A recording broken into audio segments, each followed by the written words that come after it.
Have you ever felt like someone you knew was hiding a secret so big it could change everything? Imagine finding out years after they were gone that they left behind clues, just waiting for someone brave enough to follow them. That is exactly what happened in the spring of 2024 when workers started fixing up an old part of Kensington Palace. They were just there to do some repairs, but behind a dusty wooden panel, they found a room that had been sealed up and forgotten for over 27 years. This was no ordinary room. It was like a time capsule from the final days of Princess Diana's life, frozen in time and full of her personal things. The workers were shocked, and they knew right away this was a big deal. They reported it up the chain, and when the news reached Buckingham Palace, there was only one person they trusted to handle such a delicate and secret discovery. Princess Anne, known for her no nonsense attitude and her loyalty to the crown, was called in to look through everything. It wasn't a job she asked for, but she knew it was her duty, and she took it very seriously. When Princess Anne first walked into that hidden room, she felt a strange quiet. Dust was everywhere, covering beautiful dresses, piles of handwritten notes, and many framed photographs of Diana. These were not just pictures you see in magazines, these were personal moments from her life. Anne had always had mixed feelings about Diana. In the beginning, she thought Diana was just too emotional and always wanted to be in the spotlight. But over the years, especially behind closed doors, Anne had seen another side of her.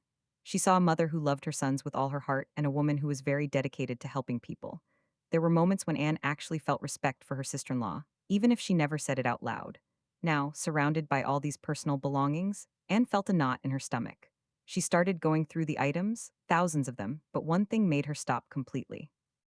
At the back of a shelf, partly hidden under a soft silk scarf, sat a very fancy jewelry box that looked different from everything else in the room.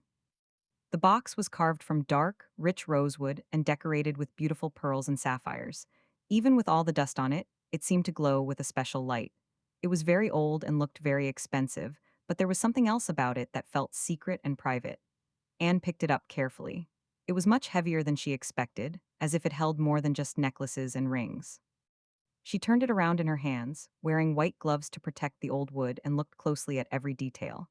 Then she saw it, carved very lightly on the bottom of the lid, was a message that was clearly not meant for everyone to see.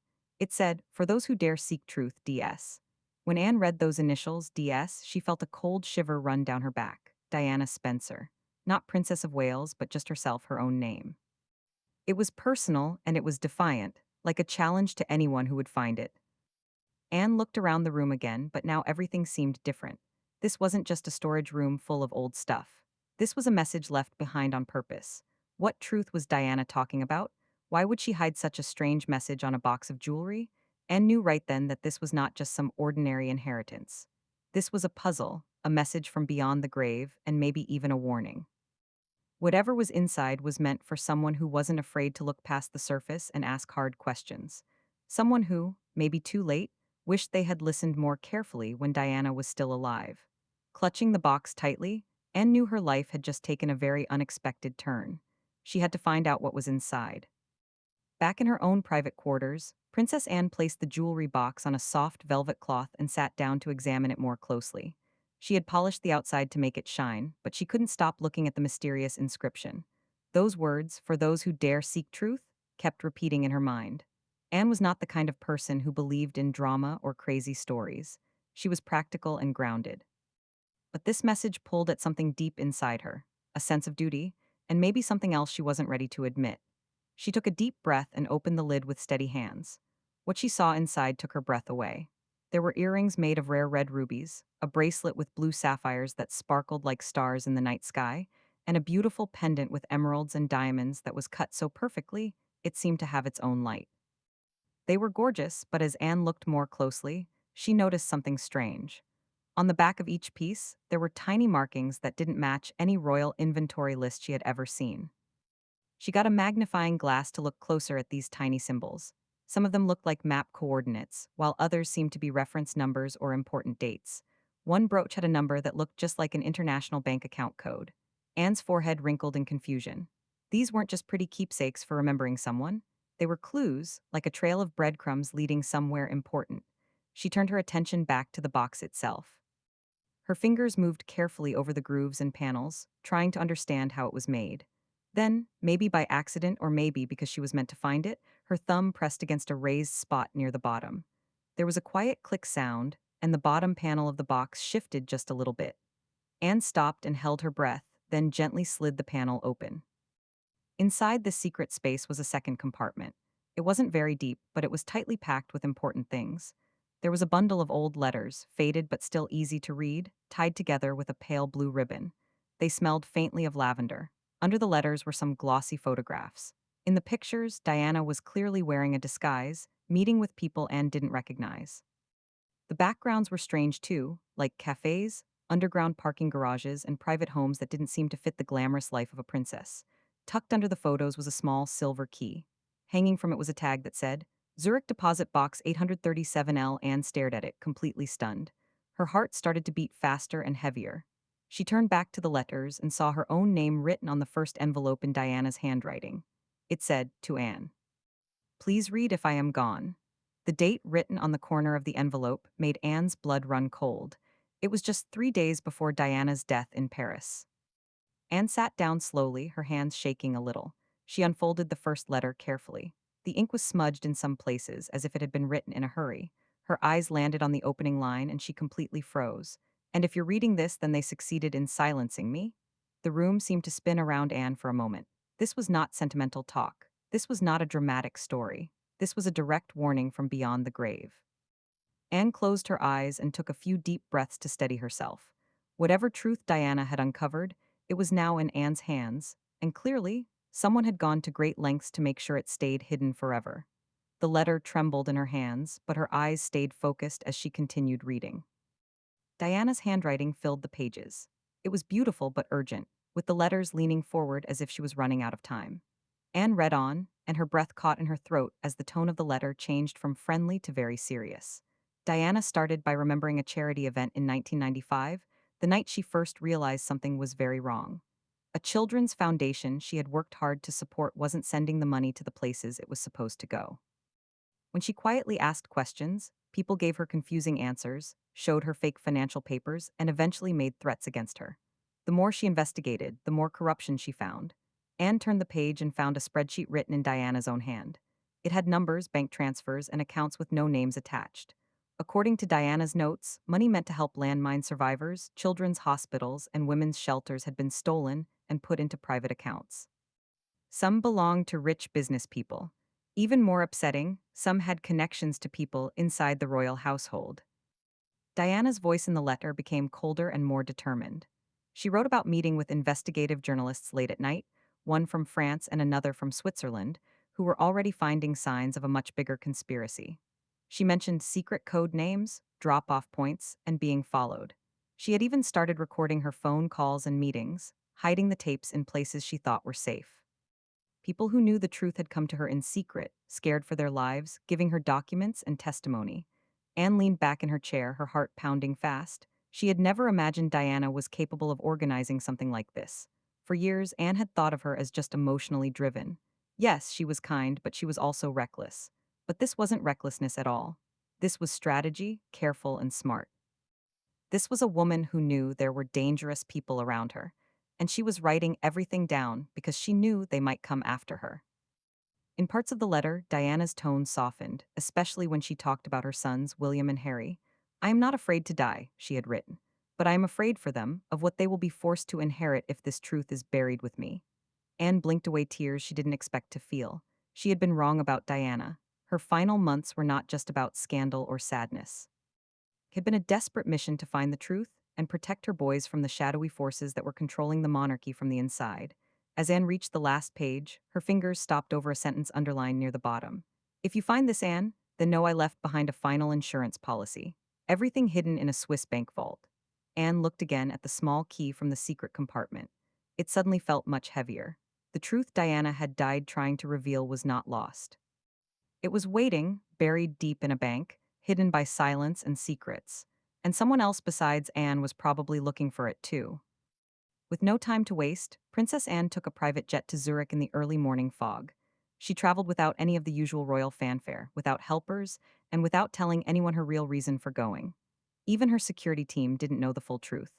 Diana's key was tucked safely in the inside pocket of her coat, right over her heart, like a heavy promise she had to keep. The Swiss bank was very old, very private, and very used to clients who paid a lot of money for silence. Anne walked up to the counter and presented the key and the tag with the number 837L. Her voice sounded calm, but inside she was nervous. The bank clerk looked at her ID, nodded without any sign of recognition, and led her through many layers of security. Each door was quieter and more sterile than the last, until they reached a private viewing room where the box was placed on a table in front of her. Anne hesitated for a moment, then opened the box. Inside were stacks of documents, ledgers, receipts, and financial transfers, all organized very carefully. There were color-coded folders and photographs, each labeled in Diana's own handwriting. But the most shocking things were the tapes and digital discs at the bottom. Each one had a date and a subject written on it. One simply said, "If I disappear." Anne put the first disc into the player provided. The screen flickered, and then there she was, Diana. She was sitting in what looked like a private apartment, her face bare of makeup, her eyes tired but very focused. She began to speak clearly. "If you are watching this, then I have been silenced, but I want you to know what I found and why I could not walk away." Anne leaned in closer as Diana started naming names. Not just unknown business people and foreign investors, but members of the aristocracy, men who smiled in photos and hosted charity balls. Diana explained how these people were using charities as a cover for illegal activities. They were stealing money and using it to fund weapons deals, secret bank accounts, and other hidden operations. She had tried to tell the proper authorities. Some listened to her, but others warned her to stop. She started to fear that her car brakes had been messed with. She stopped trusting her own security guards. She began using back entrances and coding her phone calls. Her eyes filled with tears when she talked about William and Harry. "I must leave them something more than fairy tales," she whispered. "They need the truth." Anne sat frozen as the video ended. Her stomach felt sick. This was much bigger than she had imagined. It was an international network of crime that reached into the very institutions meant to protect people. Diana had not been paranoid. She had been right, and she had paid for it with her life. Anne turned toward the bank clerk who had been waiting outside the room. His face didn't show any emotion, but his words stopped her breath. "You're not the first to ask about this box," he said quietly. "Someone else came by 2 weeks ago. They claimed to be family." Anne's fingers tightened around the key. The race was on, and she was no longer the only one holding pieces of the truth. Princess Anne returned to London, filled with a quiet sense of purpose. The discovery in Switzerland had completely shaken her. Diana had not just been watching and writing things down, she had been a target. Anne kept all the evidence locked in a guarded vault at a private home far away from any official royal properties. But what she didn't know was that someone was already tracking her every move. The first sign came subtly. Her personal phone, the one she used for family calls, started making clicking sounds during conversations. Then she noticed delays in her mail. Letters were arriving already opened or taped back together. Then her car, which was always kept in perfect condition, suddenly wouldn't start in her locked garage. Mechanics later found a cut brake line, but they dismissed it as damage from rodents. Anne, however, was not fooled. She called an old friend, a retired intelligence officer, to check her home and devices. He found tracking software on her phone and hidden listening devices in her study. Someone was listening to everything she said. Someone knew she had Diana's evidence, and they wanted to find out what she was going to do with it. During this time of growing worry, Anne received a mysterious package with no return address. Inside was just one name, Timothy Radcliffe, Diana's former private secretary. Anne remembered him. He was a quiet man who had been fiercely loyal to Diana and had disappeared from public life right after her death. Anne tracked him down to a small house outside Bath, and he agreed to meet her at night in a small chapel that very few people knew about. In the dim candlelight, Timothy's face showed many years of keeping secrets. He didn't waste any time with small talk. "Your sister-in-law was not alone," he said. "She trusted a few of us, people who had nothing to gain from the royal machine. We've been waiting for someone brave enough to carry the flame." Anne sat in stunned silence as Timothy told her the truth. The official investigation into Diana's death had many holes in it. Evidence was ignored, and witnesses were threatened into silence. Security camera footage from Paris had disappeared, and reports of a white car seen near the crash were simply dismissed without any real investigation.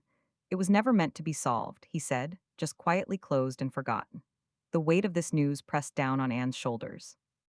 Diana had died trying to uncover the truth, and now Anne, by stepping into her shadow, had become a new target.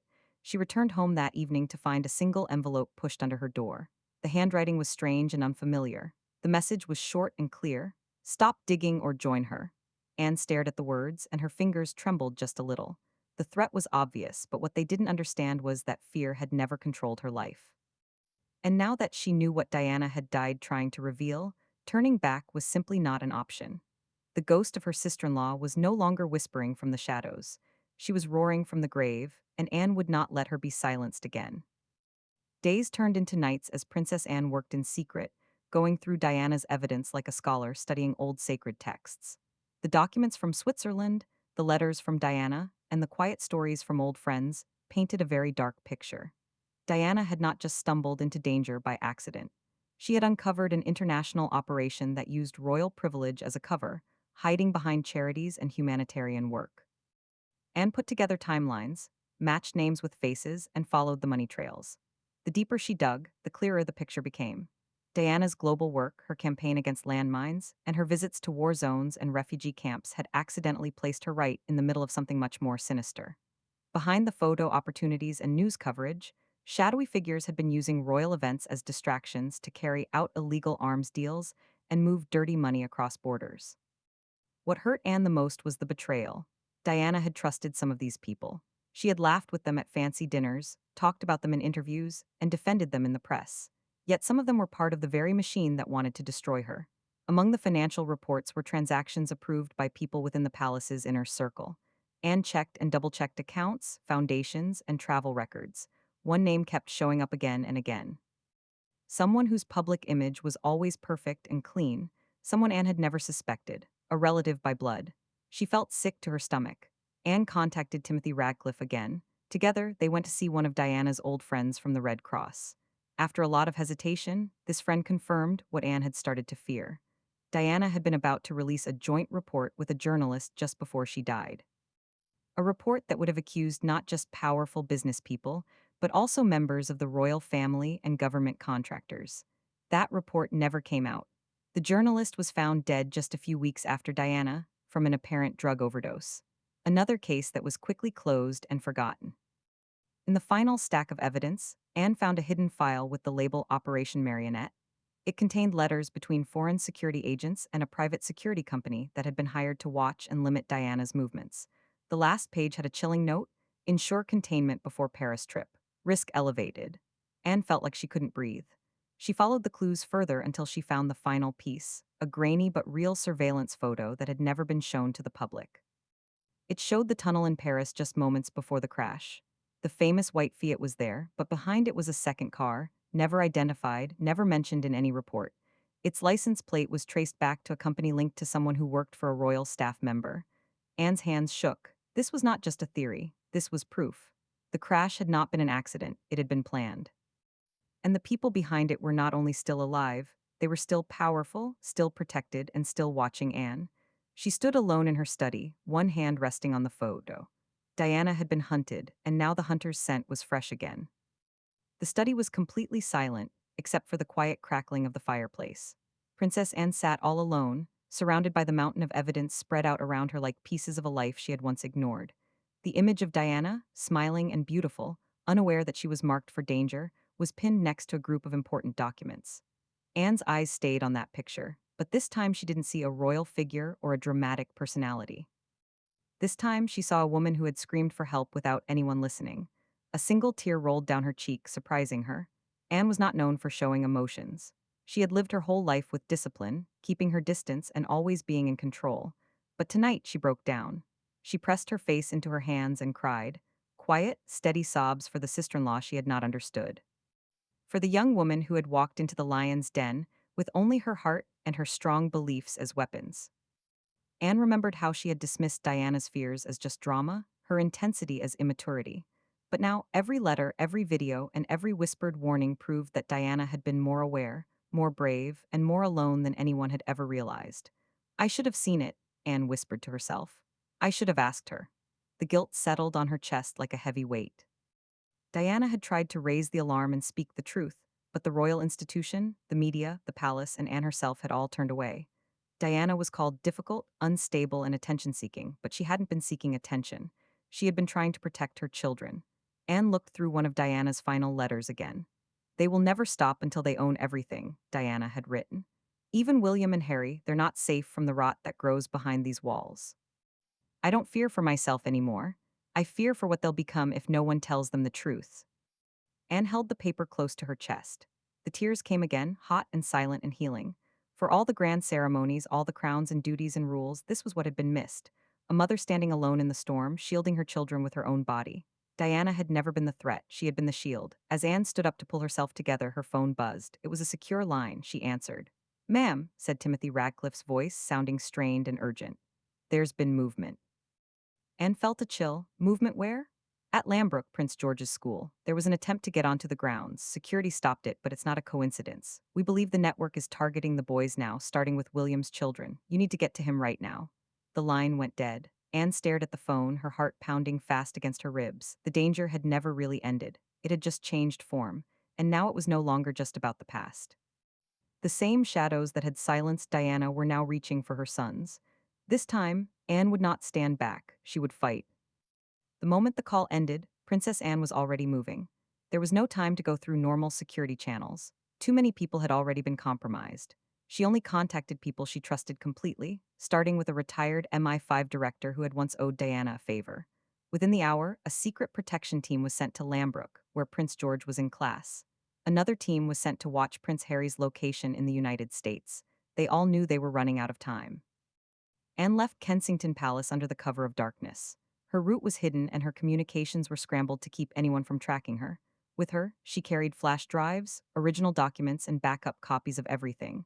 All the evidence Diana had risked her life to collect. The plan was clear: expose the network before they could strike again.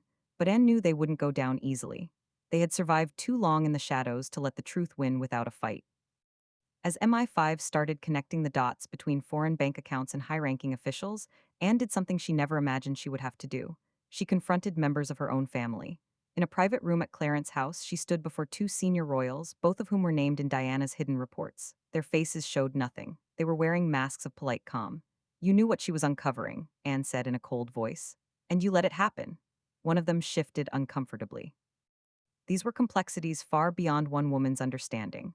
"No," Anne snapped, her voice sharper than they had ever heard it. "They were crimes, and now your silence is no longer enough to protect you." She placed a folder on the table. "If anything happens to William, to Harry, or to their children, this goes public. Every page, every name, every transaction." The silence in the room was heavy. One of the men finally spoke, his voice low. "You're making enemies you can't even see." "I already have," Anne replied, "and I am still standing." Meanwhile, the MI5 teams reported strange activity near Prince William's private estate. A delivery van with no registration had tried to go past the security fence. It was stopped, but what was inside was very alarming. There were blueprints, surveillance photos, and parts for tampering with the brakes of a car used by the household staff. It wasn't a robbery, it was a warning. Back at Sandringham, Anne watched a live video feed as George was escorted from the school grounds under high security. Her hands trembled just a little. They were out of hiding now. The network had made its move. An hour later, a black SUV carrying Catherine, George, and Charlotte was forced off a narrow country road. The driver survived, but the car was completely wrecked. No one was seriously hurt, but the message was clear. This was no accident, it was a warning shot. The next time, they would aim to finish what they started. Anne's face became hard as she watched emergency crews surround the damaged car. This was war, and she had already chosen her side.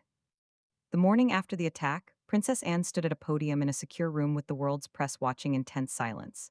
Behind her, guarded by MI5 agents, were sealed folders, digital archives, and boxes of evidence, everything from Diana's hidden collection. The truth was no longer buried. It was about to be set free. Anne took a breath, steady and strong. "For years, we told the world a narrative that was incomplete," she began, her voice low but firm. "What we failed to tell you, what was kept from all of us, was that Diana, Princess of Wales, died not simply as a symbol of compassion, but as a woman on a mission for justice." Her words sent shockwaves through the nation. Over the next several days, news headlines screamed names that had never been touched before. High-ranking officials, corporate executives, and even minor royals were arrested or forced to step down. Secret bank accounts were frozen. Investigative files that had been locked away for years were reopened. The web of corruption Diana had uncovered and Anne had brought into the light started to fall apart. At the center of it all was a woman once laughed at for being too emotional and too impulsive. But now Diana was proven right. She had not died for nothing. She had died protecting the truth and her sons. In the weeks that followed, Anne quietly started the Diana Truth Foundation, a group dedicated to making charities more honest, protecting whistleblowers, and supporting investigative journalism. Its mission was simple: carry the torch Diana had lit in secret. Her legacy was no longer just a sad story of tragedy, but one of victory. One evening, alone in her private study, Anne returned to the beautiful jewelry box. After all the chaos, it had been put aside and carefully saved, but never fully opened.